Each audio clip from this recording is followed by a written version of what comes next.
All right, so let's look at, starting from side control, the two ways my partner can escape, okay? Conventionally, there are jiu-jitsu based escapes where my partner's back stays on the floor, and there's more wrestling based escapes where my partner's back comes off the floor, okay? So we have to be able to deal with both. So before we start, let's look at the two general ways my partner can escape from side control.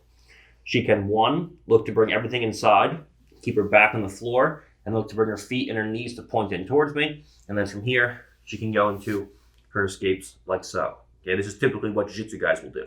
All right. When you're dealing with wrestlers, what wrestlers will do is they'll fight to the inside position with the forearm.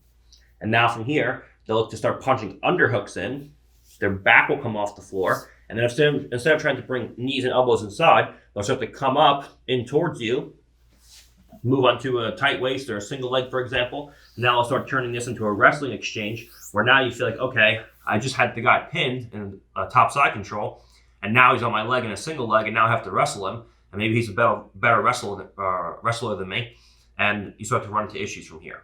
Okay, so for us, we have to be able to deal with both of these situations. I have to be able to deal with an opponent who stays in the back and just looks to bring the knees and feet inside and go into counterattacks from there. But I also have to be able to deal with someone who can punch an underhook in and quickly shoot up to my waist and shoot up into a single leg.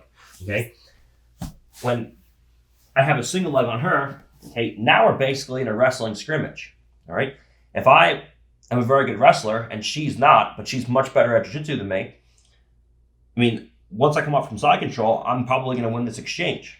Okay. So for her, she has to be able to deal with this as I come up. Okay. Before I get to a single leg, before I get up to my knees and start wrestling her, she has to be able to deal with the intermediary steps from I just get my underhook in to I'm all the way up on my knees. Okay, there are plenty of things that she can do as I'm coming up where she can go into attacks before I get here, before I start pulling legs up, shelving legs, and then start going into all of my wrestling finishes to top position or to the back. Okay. So we have to be able to deal with both of these. We're going to start off with first our opponent punching in a four-side underhook, bringing the back off the floor, and then moving into tight waist or single legs. How can we address that?